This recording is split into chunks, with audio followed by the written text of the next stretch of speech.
Greetings and welcome to Liminal Light, a show that explores the languages of myth and star, earth, sky, tongue, and spirit through weekly astrological forecasts. I'm your host, Chris. Enjoy.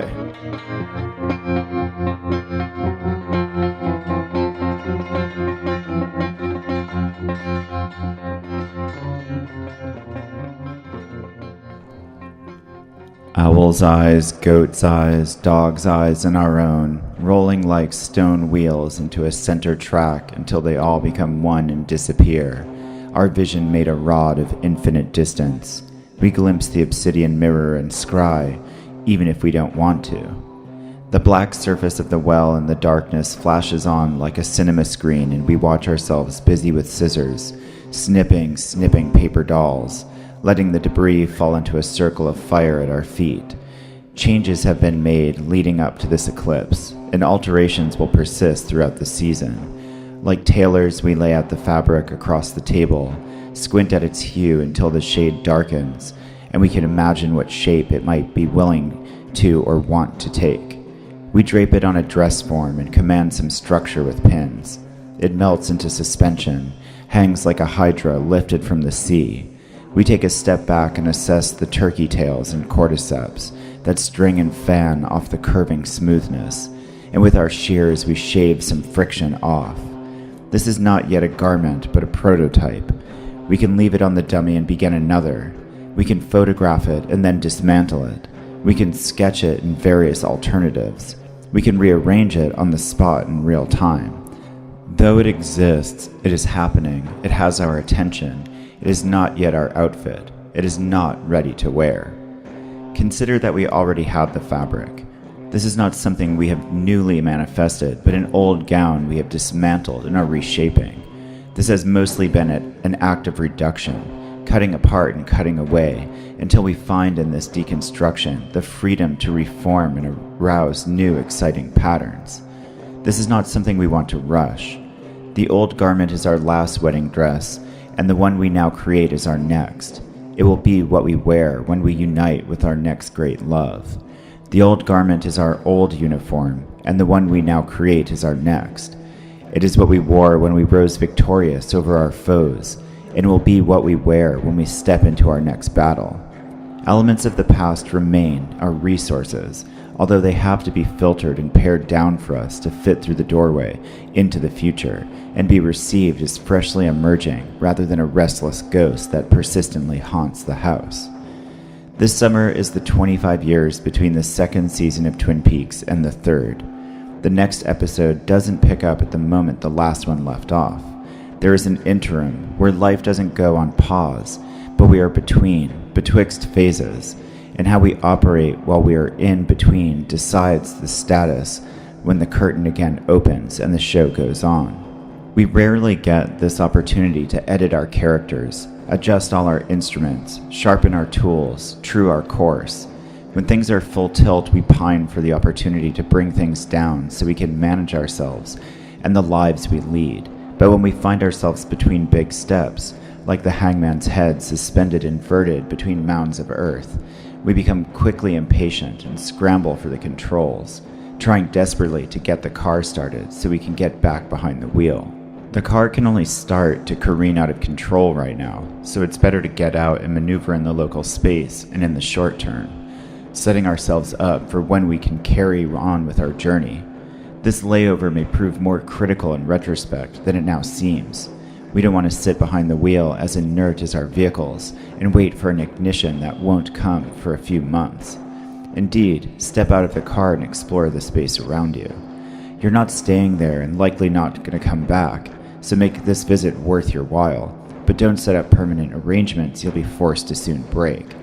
Certainly, it would be wise to make connections while you're here. You never know. Having a contact in your back pocket in a far-flung depot can certainly come in handy, and is likely to be impressive in just the right moment somewhere down the line. How the hell do you know someone out here in the middle of nowhere that can help? Your future comrades might ask you. I met them in the summer of 2018. They'll likely reply, that's when everything changed.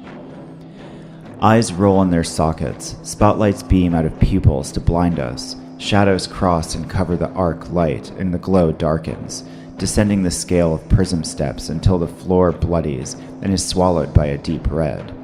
Birds thrash in the Ferris lagoon, unable to fly, their wings crusty with black plasma. Shadow corrodes the gates, and all that lingers and loiters in the aethers flies out into oblivion. Now it's just a memory, just like all the others. We eye it with our shears and summon it with our sketchpad, but never can we have it back, even though it is the sheer darkness of our creative continuum, the nothing that our something comes from, that we were before finding the mine from which we pull out our jewels, the refined singular gems with which we barter for our future. With pick and shovel we head to the tunnels, as Mars returns in retrograde to Capricorn mid-month. The structure shifts like a tensile web rather than a concrete complex, with materials ushering in new aesthetics. Natural law shakes and shimmers, oozing potential. There's much here for us. 3 planets in rulership and 1 in exaltation. Spheres rolling over high-profile stars, grand trines, another eclipse, and coherence of cosmic fantasies that are found in the depths of our own guts. Again, I call for embodiment. We can go out by going in, finding the underworld behind in the starry sky, and inversely reaching the celestial realm as the sun does by traveling through the underworld. We can do this with our own bodies in engagement with the space around us. As we walk the ecliptic old by-road between 2 eclipses and beyond back into the rhythm of regular lunation, we must alter our pace and patterns, but remain active in the interim. This recipe is the same to navigate the retrogrades, localizing our energy like the emperor while keeping our eyes monitoring the distance, and like the empress, giving ourselves over to the flow of creativity as space warps and reassembles around us, and like the hangman, inverting our posture and perspective to master reversed articulation, and like Arcanum 13, sweeping away the dross and stirring it into a compost black and rich with fertile potential. August begins with a bang as retrograde Mars in Aquarius squares Uranus in Taurus on the 1st at 10 p.m. Blunderbusses sound and ripcords reel as off-on style disjointed outside energy clashes with destabilized pace and materials. We may find ourselves so far out on the perimeter of our normal programs that we need to adjust quickly to the rhythms we're not used to and stuff we've never handled before. Innovate and experiment to adjust our tactical knowledge to the flux of unusual ground. There is likely a continuation of May 16th's narratives or parallels in the themes thereof. This activity incites overexcitement, and the ground beneath us may be as variable as the currents that search for seeding. Luckily, Saturn is applying to trine Uranus, tightening over the course of the month, so search for the skeletal structure to grab hold to the bedrock beneath the ground, or onto the reality and limits of nature itself, like earthing in an earthquake. In a terrestrial disaster, we can still call upon nature as our mother, even when the earth rebels against us. The square will not play out so dramatically as this for all of us, but remember that when thrown suddenly into strange lands, we must reassess and often invert our standard tactics to wrangle in the gambit. The next morning on August 2nd, the sun pushes onward into Leo's second decan, streamlining fixed focus towards Leo's core concepts of virtue, natural rights, performance, and leadership. We may be considering becoming or looking to role models, being aware of not just who we are, but the character we play and what we represent, and how to ethically hold and sustain the weight of such nobility. The moon conjoins Uranus the following morning, on August 3rd, and with her touch feels out the changes in materials and rhythms. By Saturday, August 4th, Mercury returns to the second decan of Leo, ready to reanalyze public expression, consider reorganization of public affairs, re-edit positive thinking, refigure pointing to the bright side of matters, and how to sustain heart with particular information. The task has him stressing out egocentric logic. At 2 p.m., the moon makes her waning square, moving into the last quarter, and there's a downshift in energy of manifestation. As the next week begins, the sun squares Jupiter on Monday, August 6th at 7 p.m., posing virtue and leadership against coherence and wisdom of intense mutual engagements. As this is a benefic and a luminary, there is certain energizing of the two coming together in tension. Luckily, Venus steps into rulership in Libra at 7:30 p.m., returning passions and poise for grace, charm, manners, equality, and fairness to culture at large, and creative energy can be applied to summoning social delight. A day of critical diplomacy is likely to be lubricated by charisma and glamour. The inferior conjunction of Mercury and the Sun occurs on August 8th at 10 p.m., which will have Solomonic significance for some, but for all is an opportunity to receive deep insights from the depths of the heart, connecting the heart to the earth and then to our minds and brains. The conjunctions of Mercury and the Sun are literally the moments when he acts as the messenger, passing information to us, in this case up from the depths. Have your psychomantium primed and ready, or simply schedule a meditation for the occasion. Thursday, August 9th delivers a square between Venus and Saturn at 9:45 p.m. Venus and Saturn coming together is often a thorn in our sides, but at least this time she is also in rulership. Charm and grace and tension against hard reality, laws of the territory, whether natural or hierarchical. Not likely to be pleasant, but sounds like she has a fighting chance to keep her composure in the face of daunting circumstances or a restrictive format. Even though a battle it could still be. Saturn finds his exaltation in Libra, so hopefully he can relate or simply make himself useful. Our next eclipse comes on Saturday the 11th, a partial solar eclipse on the North Node in Leo. The July 27th lunar eclipse was the more dramatic of the pair, but this event still moves the storyline along, increasing identification with virtue and leadership, with sustained visions of embodiment of our most noble selves, and what we deserve, becoming a prominent character in our own narratives. As it's solar in Leo, it also brings greater visibility to the part of your life it falls upon. Not as volatile a date as the last one, but take her easy and don't bite off more than you can chew, and give it up to Rahu with some offerings or some chanting if you're so inclined. Earlier that day, well before dawn, retrograde Mercury squares Jupiter at 2:30 a.m., While we sleep, we analyze public affairs and leadership logic, egocentric thinking and bright side focus, twirling in tension against wisdom and coherence of intimate engagement and deep mutual relationships. We might wake with intense feelings, understandings of new ideas and character revisions that walk us forward toward Rahu's gates of manifestation, where all that had been previously invisible streams into the manifest world. Following the eclipse, the sun walks into the third decan of Leo the next day at 2:30 p.m., August 12th, the lion gazing proudly over the crest and armory of bravery, determination, fighting for what is virtuous, chivalry, upholding what is good and right and glorious. This suits the North Node inflating head theme that's likely going on here. As we've just puffed up our ego and roused ourselves to fight for what the character we play is expected to fight for, Mars ingresses back into Capricorn at 9:15 p.m. that night, returning into exaltation. Going back inside, returning to conservative strategies that get more predictable results. Retreating to solid ground, positioning for combat, taking a position of power, defense as offense, focus on material ground, material victory, laying in wait to strike. The chivalric knight suits up in armor, hefts a lance, and stations on his horse within the fortress, surrounded by his own heraldry, awaiting the enemy's approach, reacquainted with his strategy. This might return us to some of the themes and storylines that were running strong in mid-May and prior, maybe all the way back to mid-March. This is certainly a time to get your bearings. In our lives, Mars has retreated and fallen back to defensible territory for a reason. There is something about our longer strategy that we want to remember or retain, some repair or reloading we must do before we head back into obscure distances, some skills we want to take with us into the field, and also some abstract insights from the frontiers we must bring home and incorporate into our foundations, augmenting our original strategy with bleeding-edge technology. Mid-month sees Saturn, Uranus, Capricorn, Taurus, trine, tightening, and harmonic expression.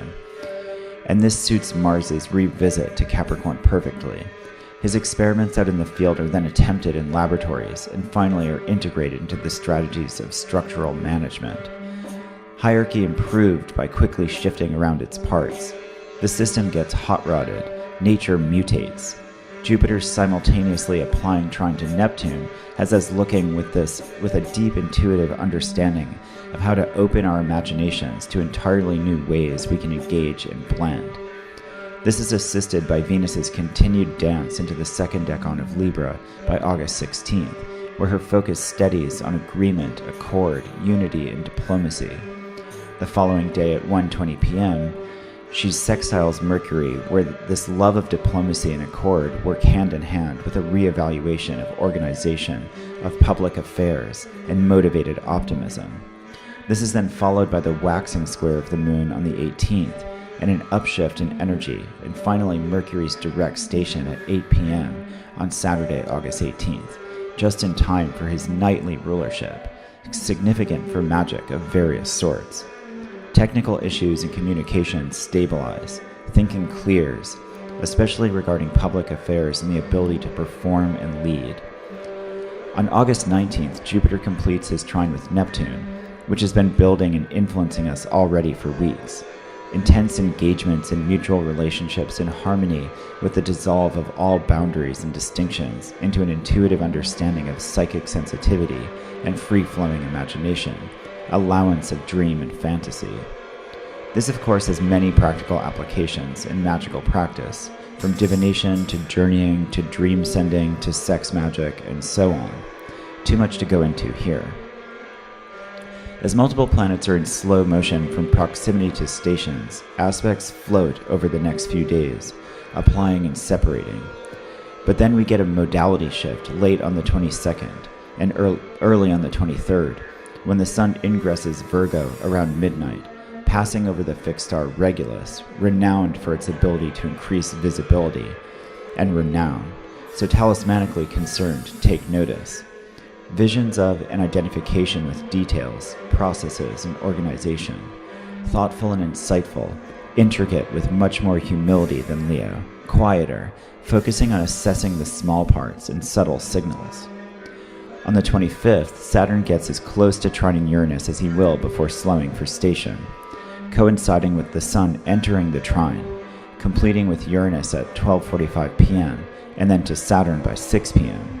Process and detail orientation, laws of nature and of structure, and experimentation of materials and pace, all in harmony. This is a time Uranus is likely to show his innovative and revolutionary energy more than his tower-toppling lightning bolt. We hope. Discoveries can come along with blowing up beakers. This will also be the night the moon is waxing brightest in the sky, as the 26th brings us the full moon in Pisces at 8 a.m. The first regular lunation, thus ending eclipse season, with a brief blossoming of compassion, fantasy, and boundless emotion, dreams and manifest disillusion. Appropriately, almost, Venus squares Pluto at 3:30 p.m., and unity, diplomacy, and accord clashes against fears, obsessions, unknowns, and unprecedented aspects of society, nature, and reality.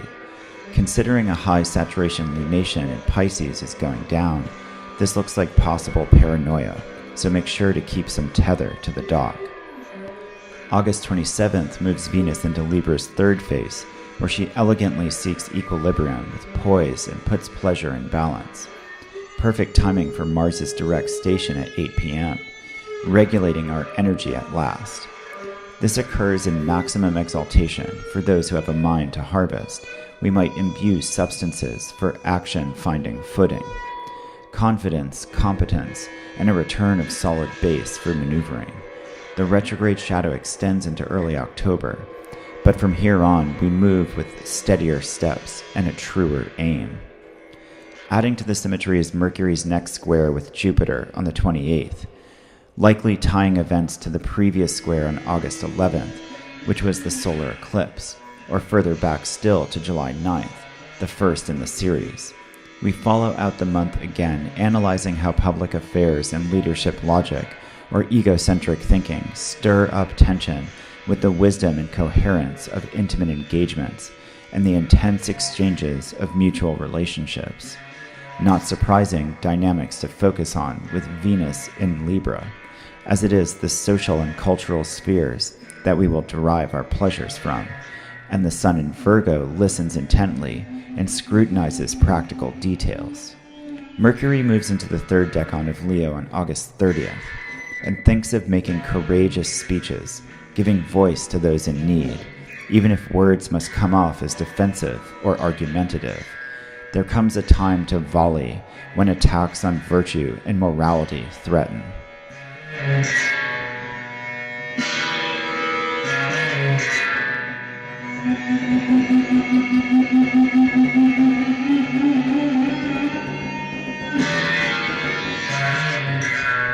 Okay, once again, welcome back, Bonnie.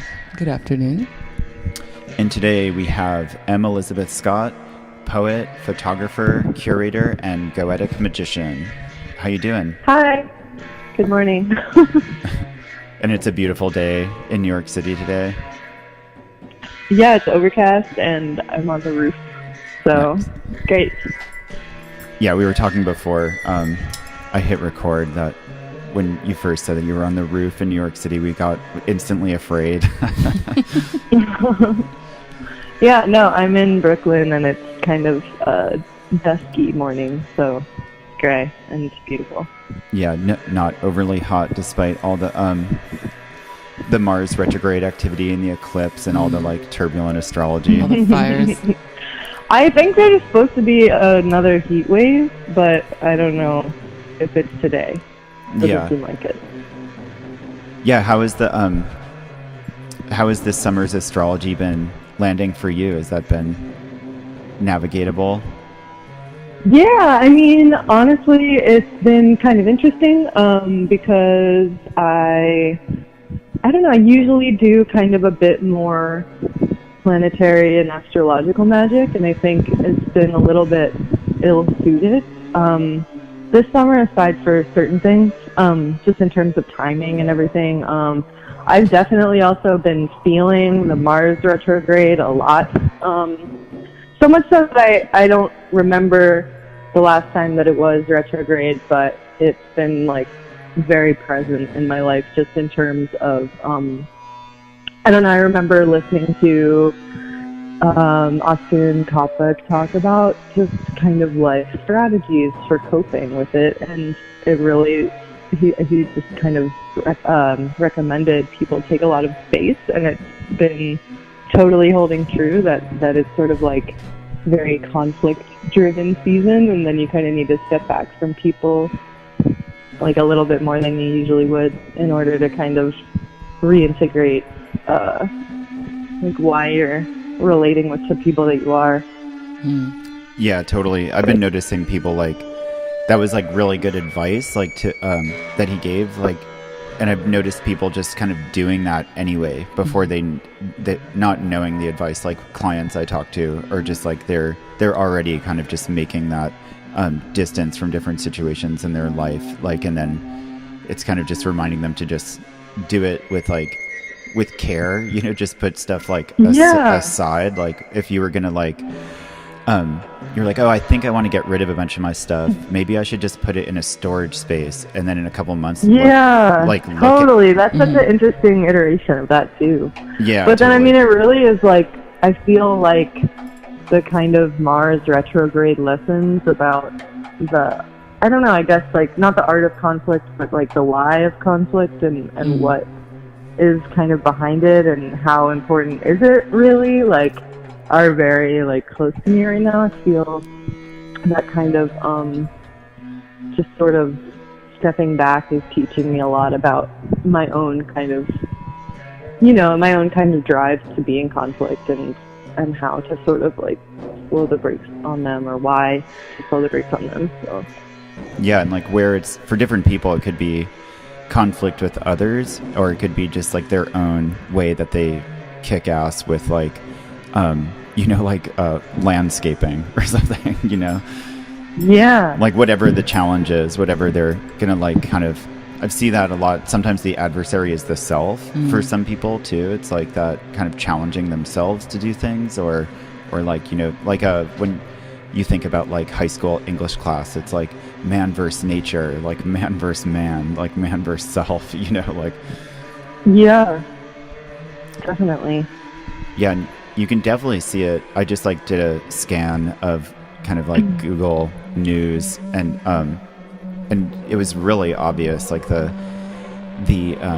Aquariusness and the fiery, you know, stuff, like with Uranus and Taurus, like that always disrupts like tax and tariff and materials, and of course the whole steel tariff thing that's going on. But the photo that they put up for the article that I saw right away was like glowing liquid metal being poured, you know, and then the next article over was like about the Indonesian earthquake and the Taurus. Oh wow! The Taurus trapped like basically in and around volcanoes. Oh, yeah! In wow! That chain of islands that they're calling the Ring of Fire, because it's like all these active volcanoes that were like stimulated by the earthquake, and then the whole Aquarius, like they're tourists that trapped, right? They're like exiled.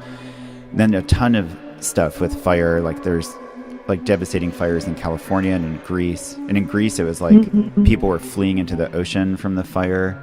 And I saw a picture of the sun, you know, like dull but glowing red in the dusky sky. And I was like, oh, this must be a picture of the eclipse. And I was like, oh no, it's just the way the sun looks from the fires. And just to think about while the eclipse was happening somewhere else in the world, they're like, you know, the sun and the moon looked almost similar on opposite ends of the world at some point, which is pretty bizarre. And then also, can we talk about Venus and Virgo and like yeah, what totally. Yeah. We talk about that. Yeah, how have you been seeing that?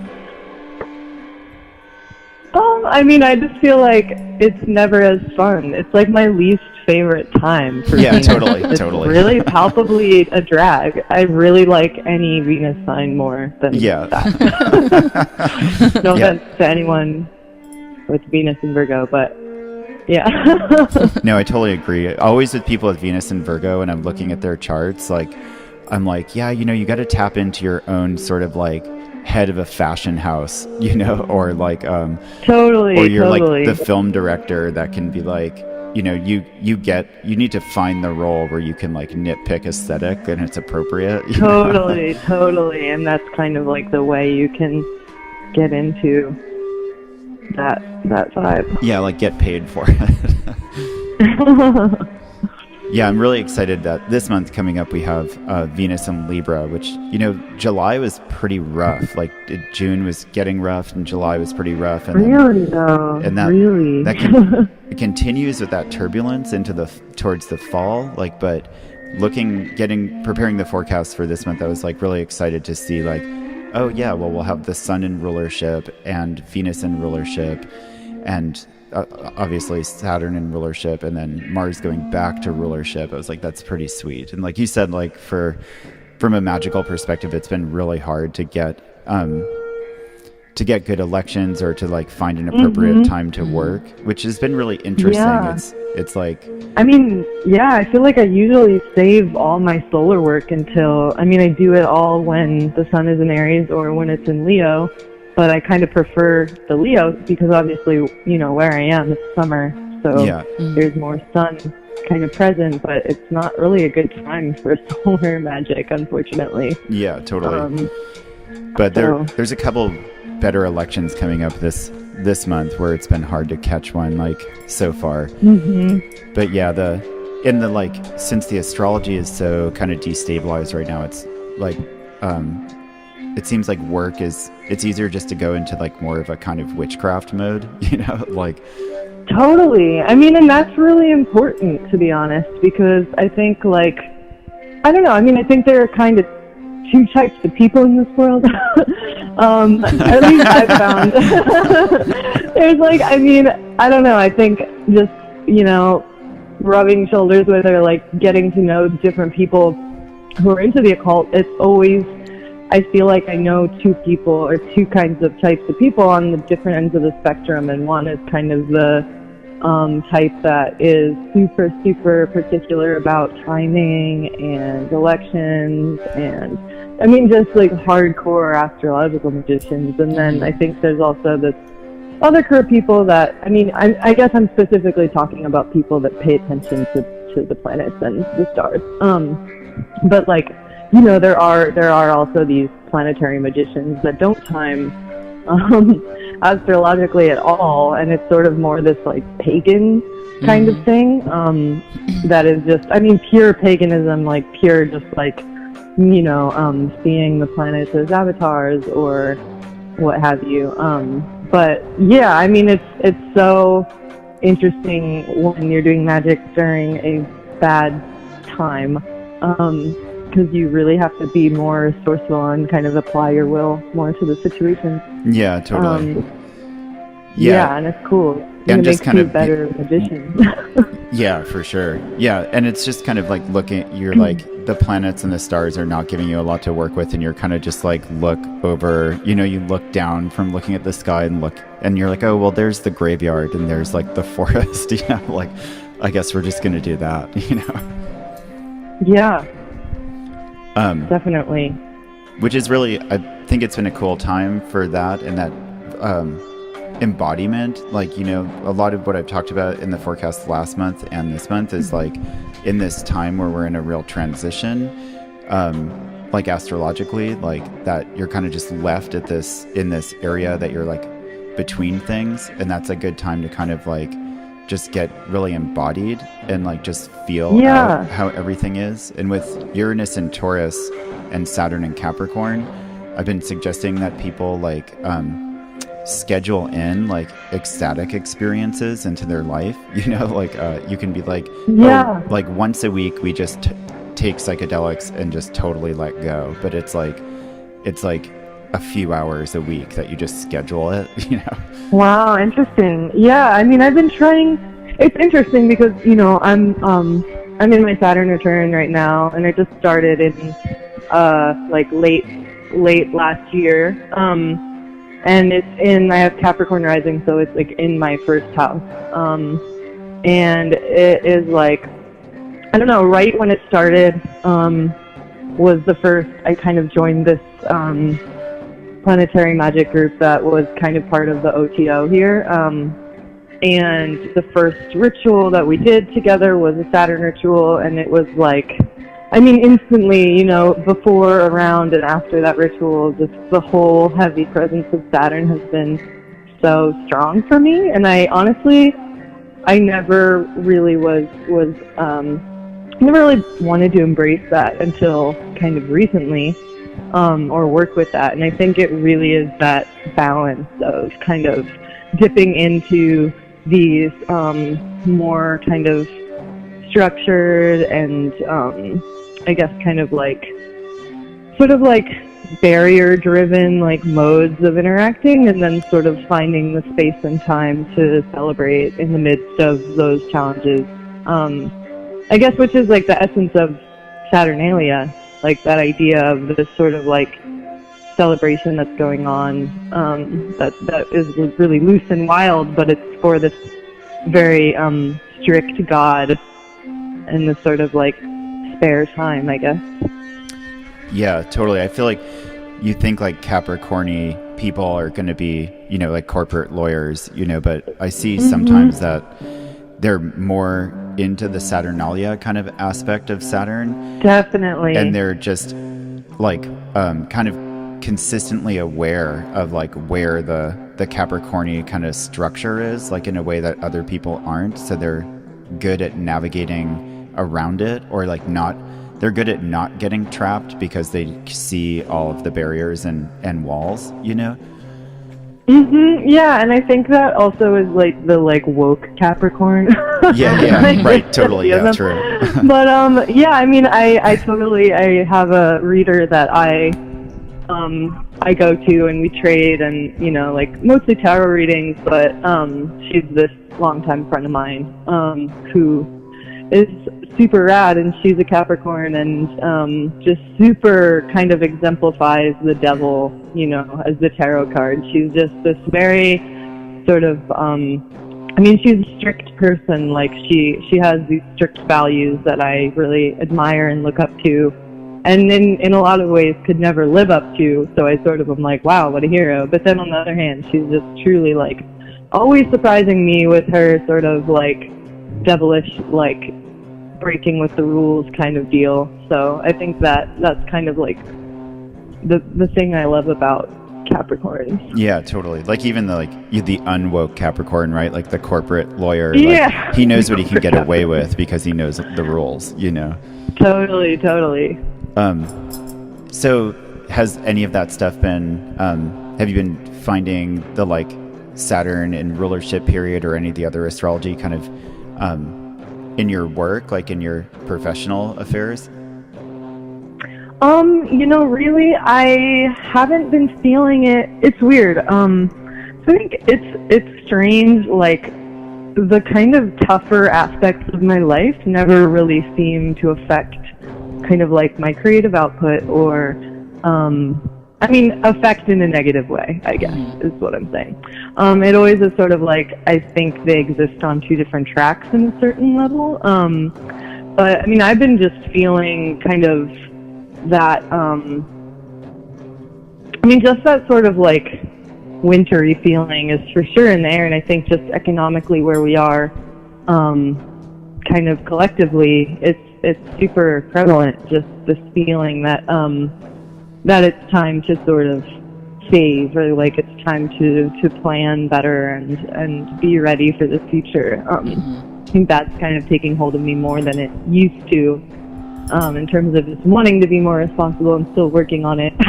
Yeah. In terms of like all of the sort of like things that Saturn loves to, have people work on. But I feel like I did start doing something which was just sort of like the whole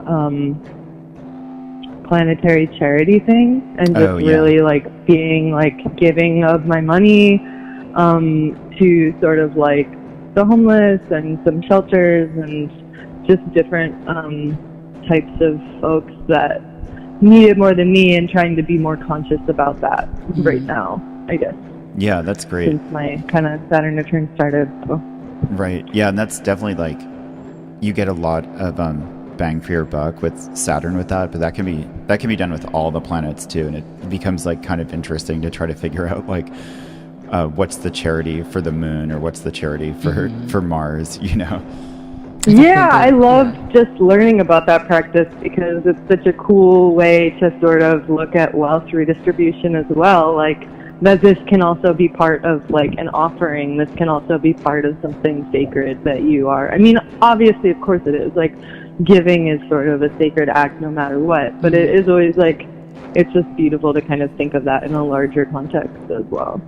Yeah, and it seems like as cryptocurrency technologies emerge, they're really paying attention to astrology. Like, it's just been brought to my attention that a couple different companies one has like a version of the word Taurus, like they're called like Toro, but it's spelled like Taurus. Oh man! And like can we talk about like these weird companies? Like, what is his name? Peter Thiel. It's like Palantir, like LOTR, like Lord of the Rings, like crystal ball name. Yeah, totally. Like, really, and then what is this other company? My friend was telling me about it.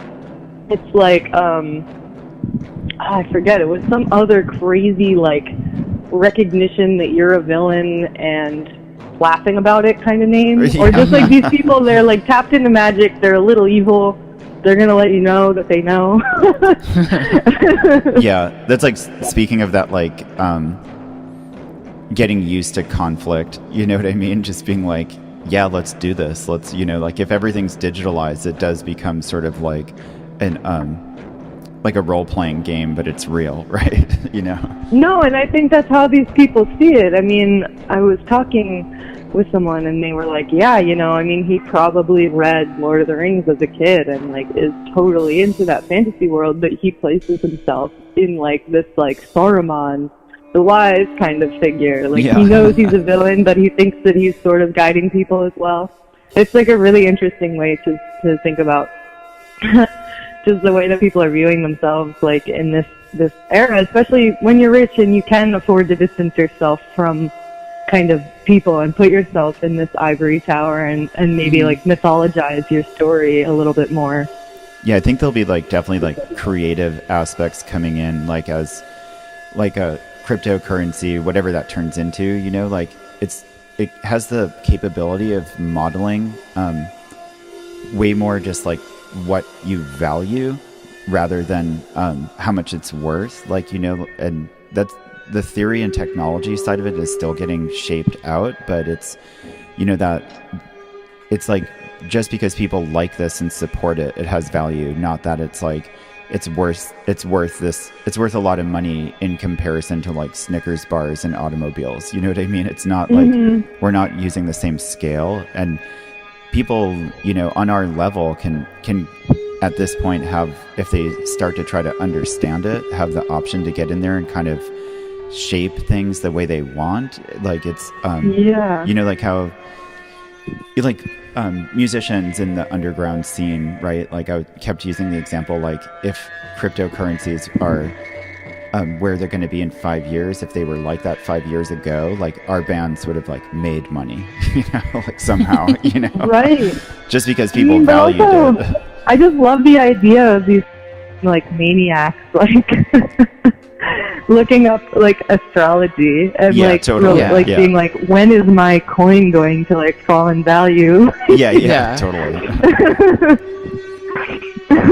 Yeah, and then they're like bringing in like equality with AIs like right off the bat. That's like projected that like AIs will have their own like cryptocurrency wallets, and they'll have their own employees, and those employees can be humans or other AIs, but it just increases the kind of the role-playing game aspect of it, you know, that like some of these people are real, some of them are not real, and I really think that's where people like want it to go. I feel like it's really strange to me personally, but yeah, it's, you know, it's strange, whatever the kids want. Totally.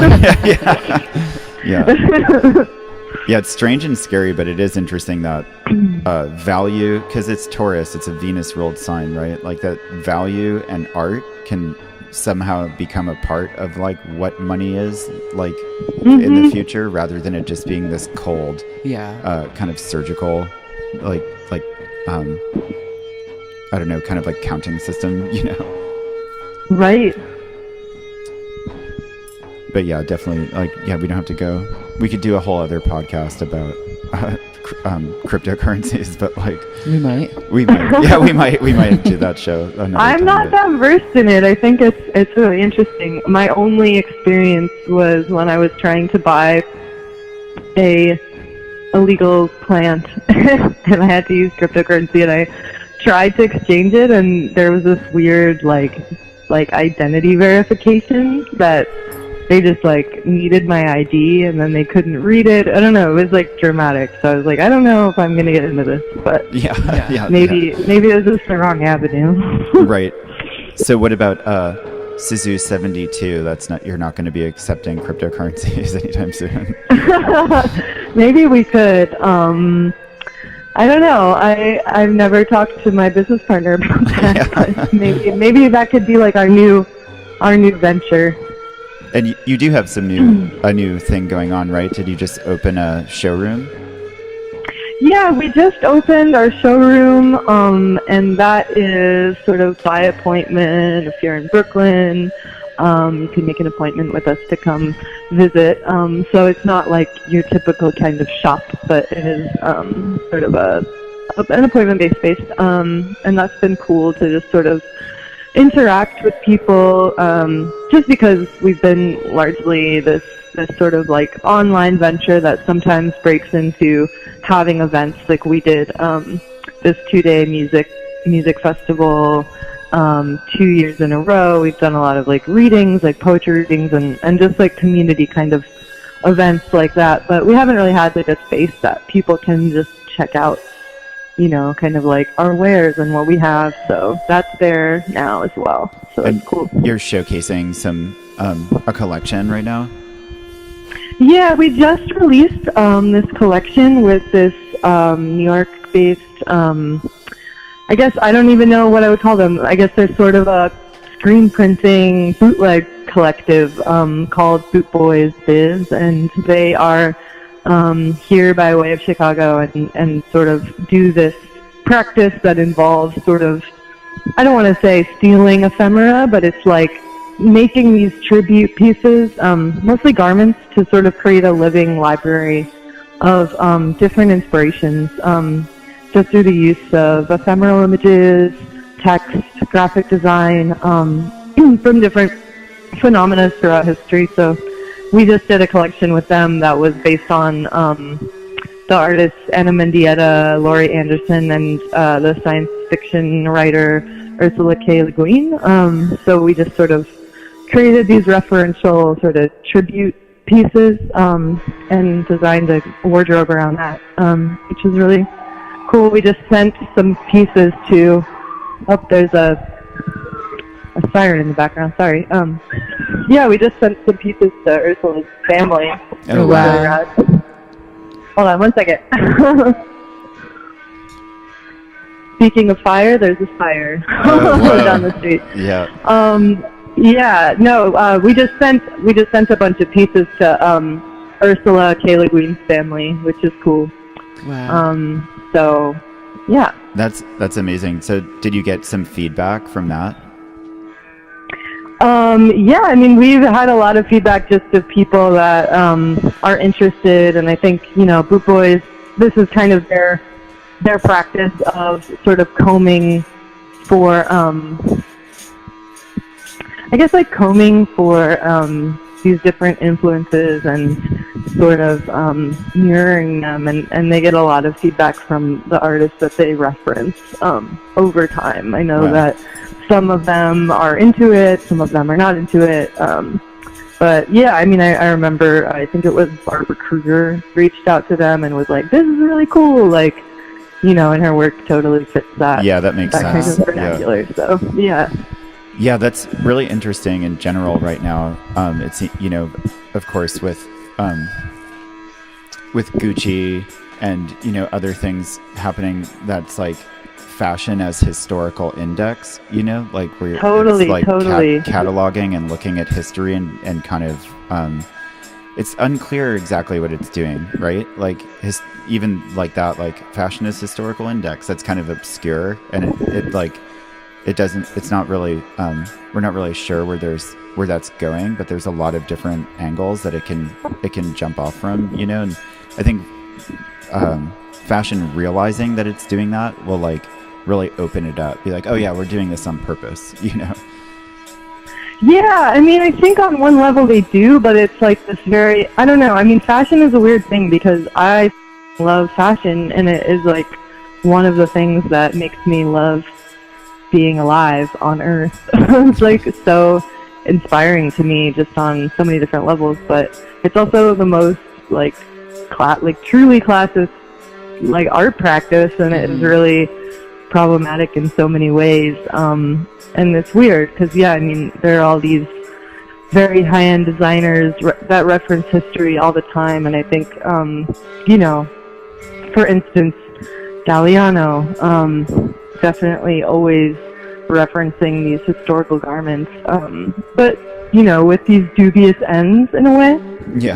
I mean, I feel like I wouldn't want to, my friend said this too, just I wouldn't want to live in a world without the designs that Galliano made, but also, you know, he is a kind of dubious figure in certain ways, I guess politically or ideologically, and then just fashion in general is this kind of interesting collection of people that are really just nerdy about this as an art practice, and then people that really want to look wealthy, and sometimes things are overpriced. I don't know. You know, for sure. Talk about it for a long time, but yeah, no, totally. It reminds me of like the way that you have to, as a magician, interact with like Christianity or Catholicism. You know, that you're like, yeah, of course, there's some major problems here. Like historically, just like, you know, it's heaps of negativity, right? But you can't look at it dualistically, right, you know. And symbolically, just being able to work with those parameters. I mean, that's kind of, I don't know, I really was just having a conversation with someone about this as well, just this idea of, you know, we have these kind of archetypal pathways that we're able to access. And a lot of them are just a reflection of the world that we grew up in, of course. Yeah, I was talking to Matthew Morandi from the band Wetware about some of his ideas about this, and he kind of said something that was really interesting to me and kind of challenging to my notions of what kind of makes up a spirit. And he was just kind of saying that, like, well, you know, if we kind of grew up in this other world, or like things look different than they would to us now, then these spirits would appear different to us. And I think it's kind of like a similar notion to that. Yeah, definitely. Yeah, it's just something, whether we're talking about fashion or Christianity, and then we're talking about paradigms in a way, and different things that are like, culturally huge. You know, they're like much bigger than our own kind of personal culture, but in a way that doesn't matter in an operation way, like through magic. Totally. And I mean, being able to just use, I mean, I don't know, because it's very both and to me. Like, I can really work with these saints, and I really believe in them, and I really have this sort of attachment to Christianity, as I think in certain ways so did many of our kind of occult ancestors. I mean, Crowleyan magic is very, I mean, yes, it's very Hebrew, but I think there are also these sort of Catholic elements to it as well, undeniably, and just kind of being someone who's raised in the steeping in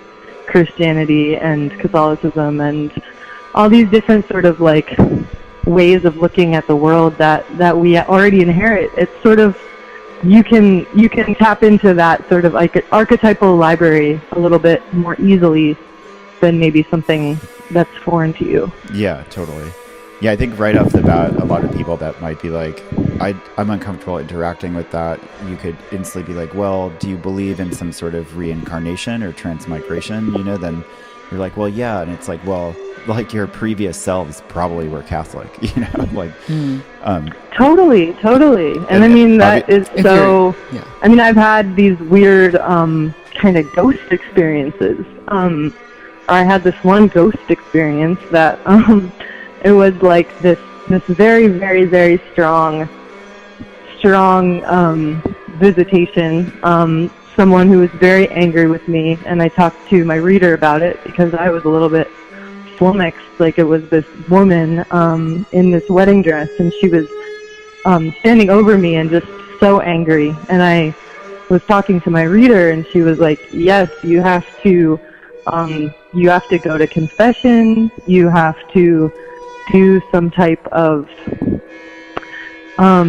apology, basically, like over a period of 9 days, and like make her this meal, like liver and onions. And so I did all that, and it was weird because prior to that I'd been having this sort of bad luck, and after that it really turned heel. So it was interesting. Yeah, totally. But it was this super Catholic prayer that I was asked to do. So yeah, I've definitely had, like, you know, a divination session with a spirit I work with, you know, that's like of the spirits that would be considered like a demon, right? And then like about a client, and the demon is like, oh, that person needs to go to mass and you need to go with them. You know, and I was like, okay. Yeah, no, and when I started working originally with the kind of my main goetic homie that I work with,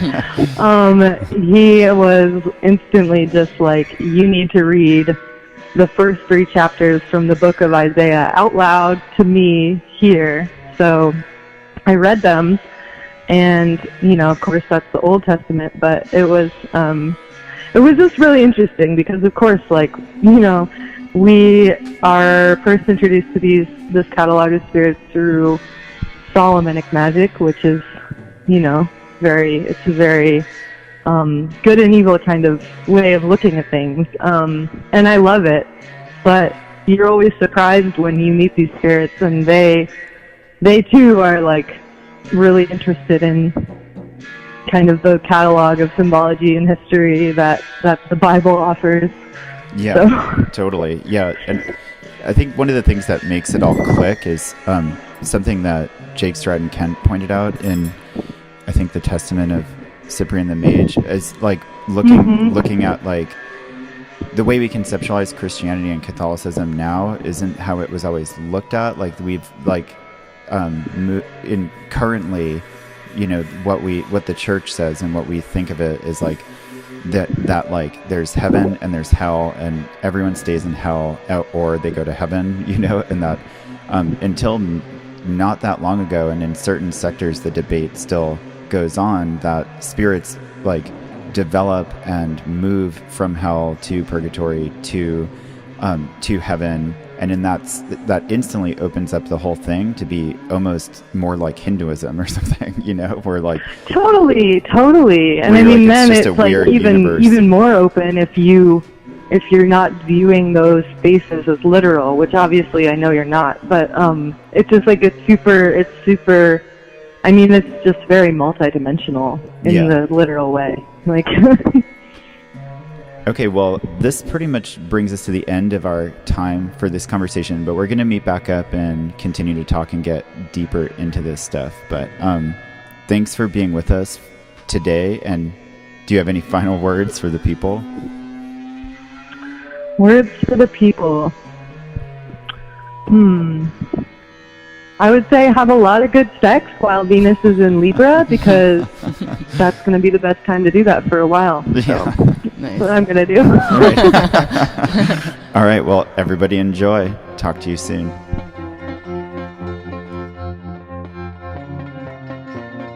Thank you for listening to Liminal Light. Our theme music was composed by the ever-talented Asa Irons. Today's guest was poet, magician Elizabeth Scott, proprietor of Sisu 72 and Supernal Mirror. I'm your host, Chrissy Puchere Rapucci, and you can find me at adavisceral.com, where I post articles and forecasts, offer chart readings, talismanic concoctions, occult services, tarot, divination, and more.